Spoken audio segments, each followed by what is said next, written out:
Сайн мэцэн өрхөмөнд үзэгчтэй та бүхэндээ энэ орой мэндийг хүргэе. Шигтгэгийн зүгээс та бүхэндээ мэдчилж байна. Монгол Телевизийн мэдээний албанаас бэлтгэн хүргэдэг Шигтгэн Entertainment мэдээллийн хөтөлбөрийн өнөөдрийн дугаар эхэлж байна. Манай өнөөдрийн дугаарт Rihanna GQ сэтгүүлийн нүүрэнд гарахаар болжээ. Алдарт Robbie Williams Европын орнуудаар аялан тоглолт хийхээр төлөвлөж байна. Аргентин улсад шонтой бүжгийн аврагч шалруулах тэмцээн боллоо гэдээ олон сонирхолтой мэдээллүүд багтсан байгаа. Бид мөн энэ удаагийнхаа дугаарын онцлог хүнээр яг өнөөдөр мэндэлсэн өдөр нь тохиож байгаа дэлхийн алдарт жүжигчин Брюс Лиг сонгосон байгаа. Та бүхэн 20 дугаар зууны Холливуудын од Брюс Лигийн түүхэн замнал амьдралын талаар хүлээн авч үзээрэй. Ингээд шигтгэн хөтөлбөрөөр тухлан сууж таалан сойрох нь.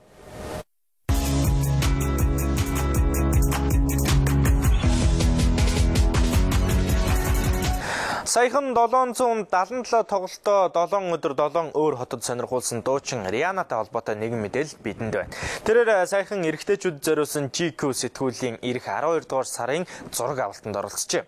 Сэтгүүлийн зүгээс ирчүүдийн хамгийн их ухаанаа алдаж унаж тусдаг эмэгтэйгээр Барбадос гаралтай дуучин бүсгүйг нэрлсэн байна.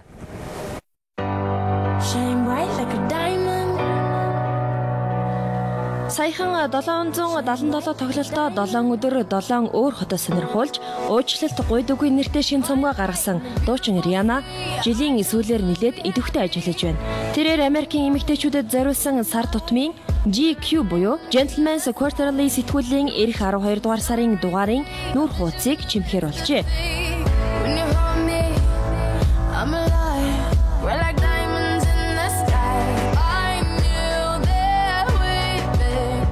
GQ сэтгүүлийн зүгээс 2012 оны солиорол буюу эрэгтэйчүүдийн хамгийн их ухаанаа алддаг эмэгтэйгээр дуучин Rihanna-г нэрлсэн байна. Сэтгүүлийн 12 дугаар сарын дугаар одоо худалдаалагдаж эхэлчихэд байгаа юм. Сэтгүүлийнхэн мөн дуучин бүсгүйн зураг авалтын үеэр хийсэн бичлэгээ ил болгочиход байна.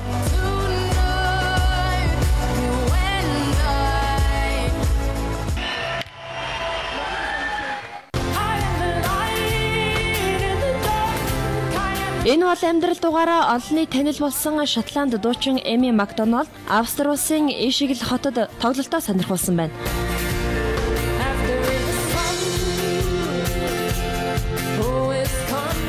Шотланд дуучны тоглолт 2012-оос 2013 оны цаанын улирал эхэлж байгаад зориулсан фестивалийн нэгэн хэсэг болж байгаа юм байна. Эми Макдоналд тоглолтынхон үеэр Spark Potion Prince дуугаар сонирхуулсан байна. Дуучин бүсгүй хамтлагийнхантайгаа ингэж аялан тоглолт хийж байгаадаа баяртай байгаагаа илэрхийлжээ.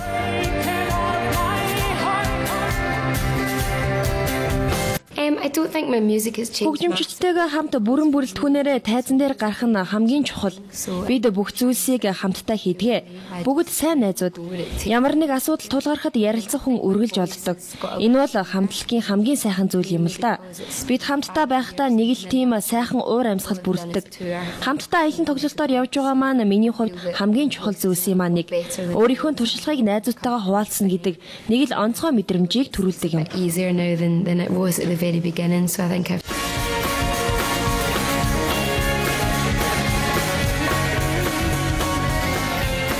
Цанын улирлыг нээж Эми Макдоналдаас гадна Scorpions хамтлаг DJ Antown-аар уран бүтээлээ сонирхуулсан байна.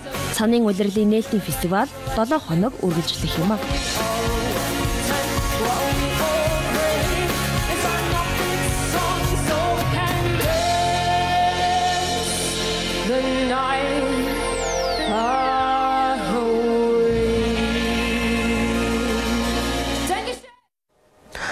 Английн попод Robbie Williams Европ даяар бие даасан аялан тоглолтоо их болсноо саяхан зарлжээ. Тэрээр хамгийн зөвд 2006 онд аялан тоглолт хийж байсан юм.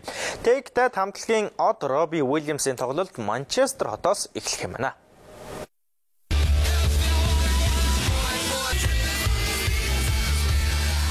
Сүүлийн үед Take That хамтлагийн дуучин Robbie Williams бие даасан аялан тоглолтоо хийнэ гэсэн цууяраа ихээр тараад байна. Тэгвэл дуучин залуу өөрөө хэвлэлийн хурал зардаж цууяраа үнэн гэдгийг баталлаа. Тэрээр хамгийн сүүлд одоогоос 6 жилийн өмнө 2006 онд аялан тоглолт хийснээс хойш нэг хэсэгтэй л намгүй байсан. Amazing. So Суу яриа үнэ. Би дахиад аялан тоглолт хийх гэж байгаа. Аялан тоглолт маань эх зүүн Европ даяар өрнө. Их Британаас эхлэн аялан тоглолтоо Тэсэн ядан хүлээж байна. Манчестер, Глазгоу, Лондон тоглоод дараа нь Герман, Нидерланд, Австри, Швед, Дани, Итали, Бельги, Швейцар, Эстони гээд үргэлжлэндэ. Дуучин Робби Уильямс өнгөрсөн 9-р сард Феодора Роуз нэртэй охинтой болсон билээ. Охинтойгоо авахсан зураг хамгийн анх 9-р сарын сүүлээр Twitter хуудаснаа тавьж олон нийтэд танилцуулж байсан. Тэрээр аялан тоглолтынхаа турш охиноо авч явах талаараа ярьж байлаа. Магадгүй би илүү тайван, илүү үнэнч болж байгаа баха. Охин маань үнэхээр тайван амгалан. Миний хувьд охинтой болсноос хойш хэд хэдэн зүйл өөрчлөгдсөн юм шиг санагддаг. Гэхдээ яг юу гэдгийг мэдэхгүй байна л да. Юу ч гэсэн би илүү аз жаргалтай хүн болсон. Охин минь надтай хамт аялан тоглолтоор явна. Тиймээс охин минь байгаа болохоор би илүү сайн унтаж амарч чадах байхаа. It probably means that she's going to come away on tour with us, of course.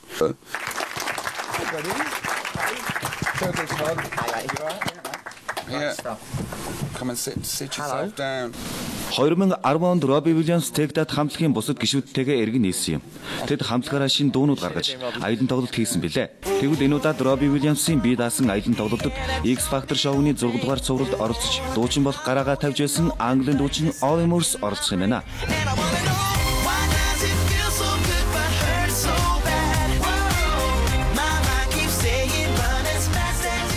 Тэрээр Робби Уильямстай хамтран ажиллахыг нэр төрийн хэрэг гэж үзэж байлаа.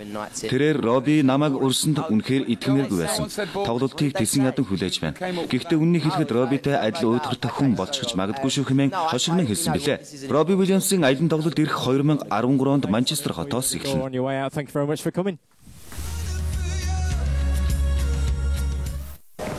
Энэтхэг улсын нийслэл шинэ Дели хотод ижил хүйсний эрхийг хамгаалагчид жагсаал зохион байгуулж, энэтхэгийн хэд уламжлалт үзэл баримтлагчдад хүний амьдрах мөн чанарыг тэргүүн тавихыг шаардсан байна. Одоо энэ мэдээллийн дэлгэрэнгүйгээр нь хүлээн авч үзсэн үү?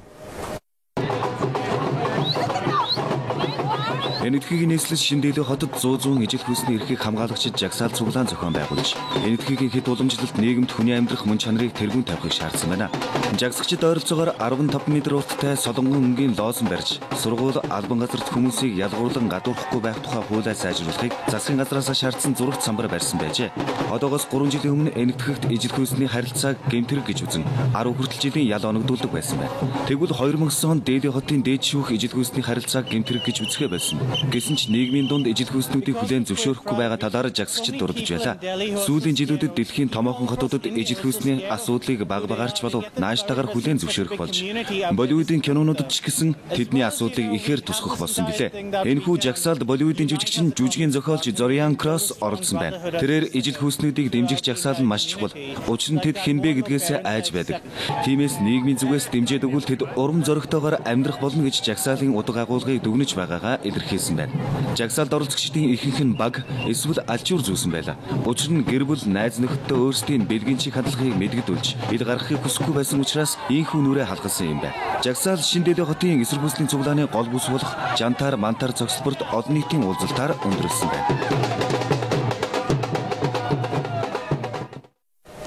Яг энэ үеэр Аргентины нийслэл Буэнос Айрес хотод шонтоо бүжгийн Өмнөд Америкийн аврагч шалруулах тэмцээн болсон байна. 4 дахь жилдээ зохион байгуулагдаж байгаа энэ тэмцээн нь энэ жил эрэгтэй бүжигчдийг анх удаага оролцуулж байгаараа тун онцлогтой болжээ. Тэгвэл энэ үйл явдалтай зэрэгцээд Кубад илүүдэл жинтэй бүжигчдээс бүрдсэн хамтлаг бүжиг сонирхчдын анхаарлыг ихээр татаж байгаа юм байна.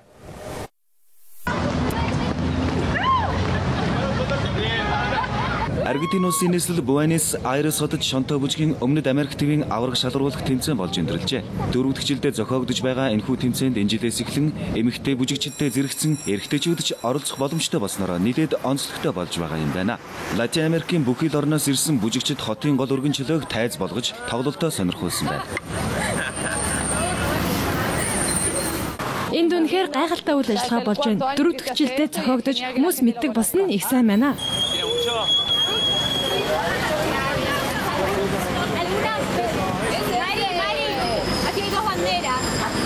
Энэ жил анх удаага эрэгтэй бүжигчид оролцож байна. Мөн урд жилүүдийнхээс ч олон орноос хүмүүс ирж оролцлоо. Та бүхэн Буэнос Айресаас бараг л бүх зүйлийг олж харах болно. Годомчинд нь л гэхэд гимнастикчид үзүүлбэрээ сонирхолж байна. Хажууханд нь эсэргүүцлийн арга хэмжээч болж байна. Үнэхээр амьд хот. Хүн ам замын хөдөлгөөн ихтэй жинхэнэ хот шиг хотоо. Тийм ээ, энэ сайхан биш гэж үү?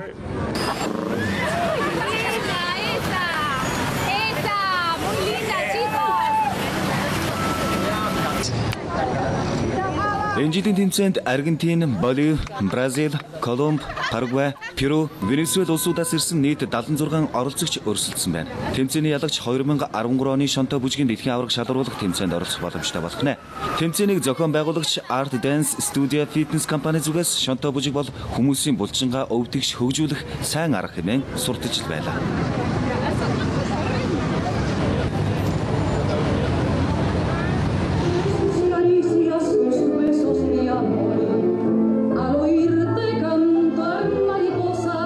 Кубын Voluminous Dance бүжгийн хамтлаг сүүлийн үед тус улсын бүжигчдийн дунд жинхэнэ дуулаан гэгчийг тариад байна. Учир нь тэд бүгд илүүдэл жинтэй атла бүжгийн хамтлаг байгуулсан нь үнэхээр зоригтой алхам болжээ. Тэд саяхан үзэгчдэд өөрсдийн дэглэсэн тун хачирхалтай бүжгийг сонирхуулсан байна. Энэ хамтлагийг байгуулах нь найруулагч Juan Miguel Mas-ийн өрмөгт санаа байсан гэдэг. Тэрээр хамтлагаа бараг 16 жилийн өмнө байгуулсан байна. Voluminous Dance бүжгийн хамтлаг 35-аас 49 насны 8 бүжигчнээс бүрдсэн. Бүгд 90 кг-аас илүү жинтэйг нь. Juan Miguel Mas 1996 онд анх удаа Гавана хотод илүүдэл жинтэй хүмүүсийг бүжгийн шалгаруулалтанд оролцуулж байжээ. Тэгээд хүсэл тэмүүлэлтэд дотроос нь бүжигчин болох шунал нь хөдөлсөн бүжигчдийг сонгон авч ийхүү хамтлаг байгуулсан юм байна.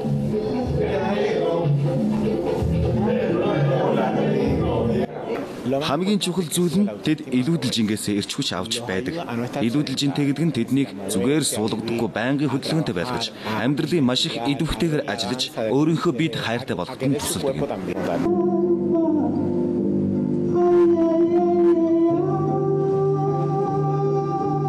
Кубусд илүүдэлжин тийнчих олныг хамарсан асуудал биш бөгөөд түргэн хоолны газар бараг л байдаггүй гэж хэлж болно. Гэхдээ сүүлийн жилүүдэд дэлхийн нийтэд нүүрлээд байгаа эрүүл мэндийн асуудал Кубд ч мөн тулгарч эхлээд байгаа юм а. 1990-ад оны сүүлээр Кубын засгийн газраас улсынхаа ард иргэдийг илүү их дасгал сургуулилт хийж, илүү их жимс, ногоо идэхийг уриалан дуудаж, тодорхой арга хэмжээг авч хэрэгжүүлж байсан юм. Хамтлагийг байгуулсан Масын хувьд өөрөө 136 кг жинтэй бөгөөд анх 1989 онд Кубын орчин үеийн бүжиг нэртэй хамтлагийн тайзан дээр анх удаа гарч байжээ. Voluminous Dance хамтлаг Кубын соёлын яамд хараахан аль биесээ бүртгэлтэй болж амжаагүй байна. Тиймээс социалист төрөөс ямар ч цалин авдаггүй гин. Мөнгө хомс учраас сургуулилт хийх байр хаяал олддог талаар тэд ярьснаар Associated Press Entertainment-ийн сэтгүүлчидтэй хийсэн ярилцлага дуусчээ.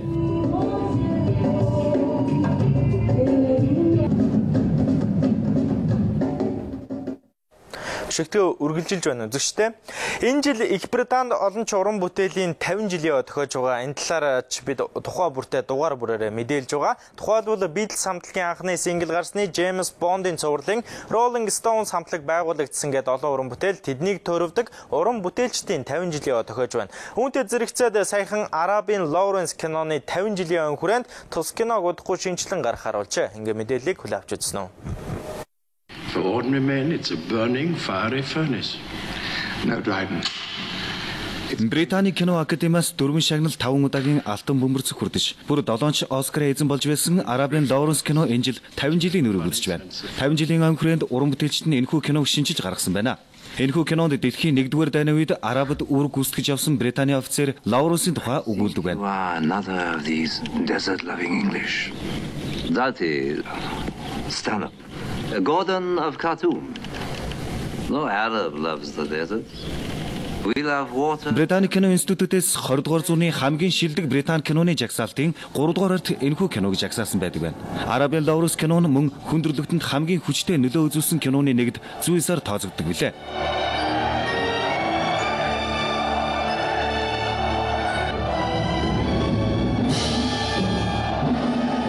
2004 онд Sunday Telegraph сонин Их Британий тэргүүлэх кино бүтээгчдээс авсан судалгаанд үндэслэж Арабын Lawrence киног бүх цаг үеийн Британий хамгийн агуу кино хэмээн тодруулсан байна. I do not include myself. I do not include the others. So say they love you. The more reason to be За тэгвэл одоо Аргентины хуучин ерөнхийлөгчийн тухай мэдээлэл таны анхаарлыг түр хандуулъя. 2003-аас 2007 онд Аргентинийн төрийг барьж байсан хуучин ерөнхийлөгч Нестор Киршнер агсны амьдралыг харуулсан нэгэн баримтат кино саяхан мэндэлжээ. Ерөнхийлөгч агсан Киршнер 2010 онд зүрхний өвчний улмаас таал төгсөж байсан юм. Энэ кино тус улсын 120 гаруй театрт нэгэн зэрэг гарч эхэлсэн байна.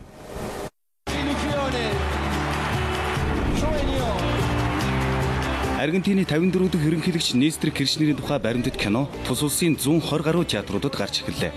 Нестор Киршнер нь 2003-аас 2007 онд төр барьж, Аргентин улсыг 2001 оны эдийн засгийн хямралаас гаргаж чадсан Гавьята хэмээн үнэлэгддэг юм. Гэхдээ 2010 оны 10 дугаар сард 60 наснда зүрхний өвчний улмаас таалал төгссөний дараа түүний Гавьяаг дэгсдүүлэн үнэлсэн гэж олон төрийн зүтгэлтэн үздэг. Баримтат киноны найруулагч Паула Ди Луки Киршнерийг шүтэн биширдэг байсан учраас баатрийн талаар ямар ч шүүмжлэлийг кинонд харуулаагүй байна. Кино гарсан ч үгүйч Несторын тухай олон маргаантай зүйл байдаг. Кино гарахаас өмнө түүний талаар зарим мэдээлэл аль хэдийн ил болсон байсан шүү дээ. Тиймээс би энэ киногаар түүнд шүүмжлэлтэй хандахыг хүссэнгүй. Түүний амьдрал бол бүхэлдээ ардчлалын үйл явц байсан. Кино урамтайчид захин сайтуудаар дамжуулан Киршнерийн зургуудыг хүмүүсээс цуглуулжээ. Иргэдэж идэвхтэй оролцож мянган гэр зургийг илгээсэн байна. Баримтат кино видео хэсэг хувийн танилцуулга Киршнерийн ерөнхийлөгч байх үеийн хамгийн алдартай мужуудаас бүрдсэн байлаа. Нестор Киршнерийн засаглалыг үргэлжлүүлэн түүний эхнэр Кристина Фернандес Ди Киршнер төр барьсан байна. Нестор Киршнерийн амьдралын талаар өгүүлсэн кино Мар дел Плата хотын кино наадмын үеэр анхудаа гарсан байна. Наадамд Киршнерийн эхнэр Фернандес оролцсон байна. Шигтгэд хамт байгаа эрхэм хүндэт үзэгчдтэй баярлалаа. Өнөөдөр бол 2012 оны 11-р сарын 27-ны өдөр. 20-р зууны агуу хүмүүсийн нэг Холливуудын од, гүн ухаанч, тулааны урлагийн мастер. За тэгээ бас кино найруулагч алдарт Брюс Лигийн мэндэлс өдрөө. Тийм учраас шигтгэн өнөөдрийн онцлог хүнээрээ Брюс Лиг сонгосон юм. Брюс Лиг эргээд нэг дурсцгаая. Өнөөдөр 2012 оны 11-р сарын 27-ны өдөр. 20-р зууны агуу хүмүүсийн нэг Холливуудын од, гүн ухаанч, тулааны урлагийн мастер, кино найруулагч, зохиолч гээд олон мэргэжлийг хослуулж чадсан гайхамшигтай нэгэн хүний мэндэлсэн өдөр. Түүнийг Time сэтгүүл 20-р зууны хамгийн их нэр нөлөөтэй топ 100 хүний тоонд харьцангуйн онолыг анх нээсэн алдарт физикч Альберт Эйнштейн, Америкийн идэвхтэн хүний эрхийн төлөө тэмцэгч Мартин Лютер Кинг, мөн нацист Германы дарангуйлагч Адольф Гитлер нартай цог оруулсан юм. Тэр бол мэдээж Брюс Ли алдарт тулаанч 20-р зууны домгуудын нэг билээ.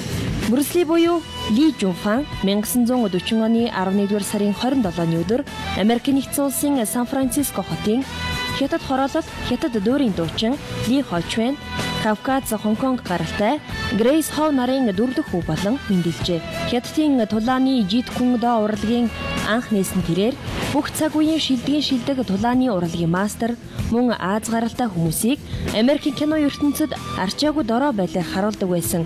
Тэрхүү цаг үеийг өөрчилснөөрөө кино урлагийн түүхэнд асар их хувь нэмрээ оруулсан хүн юм. Түүнийг баг байхад сүсэг бишрэл ихтэй ээж нь уламжлалт домгийг дагаж Брюс Ли Жунфан гэдэг эмэгтэй нэр өгсөн байна. Учир нь муу ёрын сүнс эрэгтэй хүүхдийг жаахан байхад нь авч явдаг гэсэн мухар сүсэг хятадуудын дунд түгээмэл байдаг. Тэрээр жүжигчнийхээ анхны карьерийг 1 настай байхдаа Алтан хаалганы охин гэдэг жүжигч тоглон эхэлсэн байна. Хэдийгээр тэр жүжигт Брюс зүгээр л тэрвүүлж гараад ордогч гэсэн жүжиг бол жүжиг, дүр бол дүр шүү дээ. Брюс Лиг 3 настай байхад гэр бүлийнх нь Хонконг руу нүүсэн байна. Бага Ли тэнд очсон хойноч гэсэн кино жүжигүүдэд тоглосоор байсан бөгөөд хамгийн хөгжилтэй нь дандаа охтын дүрийг түнд өгдөг байжээ. Ли Жунфан сургуульд орохдоо охины нэртэй гэдгээ мэдэж түүнээс маш их хичээж нэрээ Брюс болгон өөрчилсөн байна. Тэрээр хамгийн анх сургууль дээрээ том хүүхдүүдэд зодуулсынхаа дараа кунфугээр хичээлж эхэлсэн гэдгээ. Хэдийгээр Брюс Ли бага насндаа их сэргэлэн жинхэнэ авьяасын их болог байсан боловч сургууль дээрээ байнга зодооны хэрэгт орооцолдож эцэг эхийнхээ чихнээс хон хуйх болсноор гэр бүлийнх нь түүнийг нэг ч их удалгүй Америк руу буцаан явуулжээ. Америкт ирсэн даруйда Брюс Ли Сиэтл хотод сууршин гүн ухааныг бие даан судалж эхэлсэн бөгөөд хажуугаар нь амьдралаа залгуулахын тулд хүмүүст тулааны урлаг зааж эхэлсэн байна. Тэрээр өөрийн анхны клубыг нээснээс хойш хэдхэн жилийн дотор маш олон шавьтай болжээ. Чак Норрис, Стив Маккюн, Карим Абдул Жабар зэрэг кино одуудч гэсэн түүнийг дагалдан хэд хоорондоо багш шавийн харилцаатай болсон юм. Брюс Ли сургуулаа орхисны дараа өөрийн ирээдүйн эхнэр жүжигчин бас багшийн мэрэгжилдээ Лина Эмеретига танилцж 2 жил үерхсний эцэст хосууд гэрэлсэн гэдэг. Тэрээр Калифорнид нүүн ирж тулааны урлагийн сургууль нээж ажилласан байна.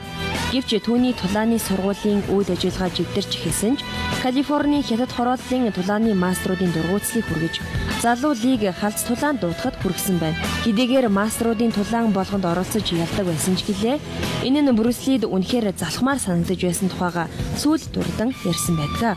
Тэрээр шинэ арга барилаар халц тулаанд оролцох нэгэн шин санаа олсон нь улсын аврах шалгаруулах тэмцээн байлаа. Улсын аврах шалгаруулах тэмцээнд оролцож хэд хэдэн том ялалт байгуулж улмаар Калифорни даяар алдаршиж байсан Брюс Ли яг тэр үеэс л эхэлж Холливуудын найруулагчдын хараанд өртөж эхэлсэн юм.